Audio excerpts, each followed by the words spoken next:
dans ce nouvel épisode des Blabla de Sandra. Si tu apprécies ce contenu, pense à t'abonner, à liker et à partager. Je t'invite à découvrir mon dernier bébé de papier paru à ce jour en auto-édition, L'amour minimaliste, une romance qui parle de deuil, de résilience et de renaissance à travers un nouvel amour avec tendresse, humour, passion et sensualité. Fin de la page promo. Et si aujourd'hui on reprenait un peu de pouvoir, pas contre les autres, pas contre la technologie, mais pour soi. On se plaint énormément de la façon dont fonctionnent les algorithmes des réseaux sociaux. Une fois qu'on est allé voir une vidéo de chat ou une vidéo sur la dépression, l'algorithme va nous en proposer à tire-larigot. Ok, c'est problématique pour certains types de contenus en fonction de l'état d'esprit de celui qui regarde. Mais, parce qu'il y a un grand mais, on peut choisir ce que l'on regarde et on peut orienter l'algorithme pour qu'il nous propose ce qui nous fait du bien. Tu sais, l'algorithme n'est pas un monstre malveillant, c'est une machine qui apprend d'une certaine façon. Elle observe, elle analyse, elle reproduit. Tu cliques sur une vidéo drôle, elle t'en montre 10 autres. Tu restes longtemps sur un contenu anxiogène, cet algorithme est programmé pour en conclure que tu en veux davantage. Cet algorithme n'est pas moral, il n'est pas immoral, il a été programmé pour ça. Et c'est justement là que ça devient intéressant, parce que ça veut dire que tu as un pouvoir. Oui, il y a ce côté commercial qui vise à nous faire rester le plus longtemps possible sur les réseaux sociaux, ce business de la captation d'attention, mais nous avons malgré tout notre libre arbitre. La vraie question n'est peut-être pas pourquoi l'algorithme me montre ça, mais plutôt qu'est-ce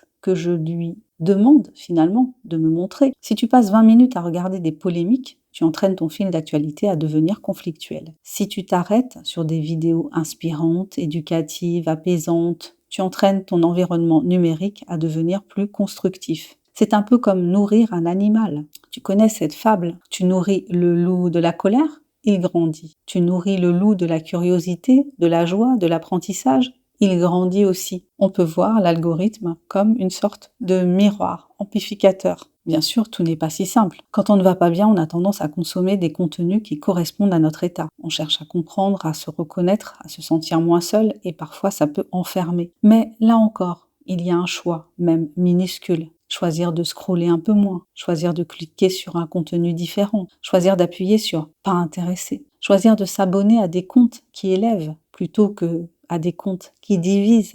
Petit à petit, tu redessines ton paysage numérique. On parle beaucoup de manipulation, on parle beaucoup d'addiction, on parle beaucoup de perte de contrôle. Et oui, les plateformes sont conçues pour capter ton attention. Oui, tout est pensé pour maximiser le temps que tu vas passer sur ces réseaux. Mais entre l'intention du système et ton comportement, il y a un espace. Et dans cet espace, il y a ta liberté. Tu n'es pas obligé de tout regarder. Tu n'es pas obligé de tout commenter. Tu n'es pas obligé de rester. Tu peux fermer l'application. Tu peux poser ton téléphone. Tu peux le mettre en mode avion. Tu peux décider que ton énergie vaut mieux que ça. Et imagine, si tu utilisais les algorithmes à ton avantage, au lieu de les subir, tu les entraînes. Tu cherches des contenus sur la créativité, sur la lecture, sur le sport, sur la cuisine saine, sur l'apprentissage d'une langue, sur la finance personnelle, sur la méditation. En quelques jours, ton fil change. En quelques semaines, ton environnement change. Et à force, tes idées changent. Ce que tu consommes influence ce que tu penses. Ce que tu penses influence ce que tu fais. Et ce que tu fais influence ce que tu deviens. Alors oui, on se plaint énormément de la façon dont fonctionnent les algorithmes des réseaux sociaux. Mais on peut choisir ce que l'on regarde et on peut orienter l'algorithme pour qu'il nous propose ce qui nous fait du bien. Oui, il y a le business de la captation d'attention, mais il y a aussi ta capacité à décider. Et peut-être que le vrai pouvoir aujourd'hui, ce n'est pas d'éteindre les algorithmes, c'est d'apprendre à les éduquer comme on s'éduque soi-même. Alors, la prochaine fois que tu ouvres une application, pose-toi une seule question. Est-ce que ce que je m'apprête à regarder nourrit la personne que je veux devenir? Parce que l'algorithme apprend de toi et au fond,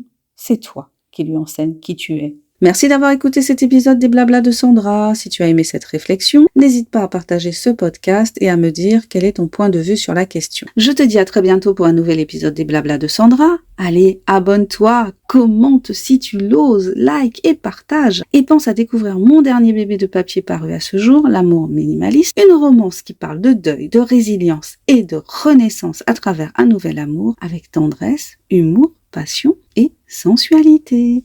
Bye bye!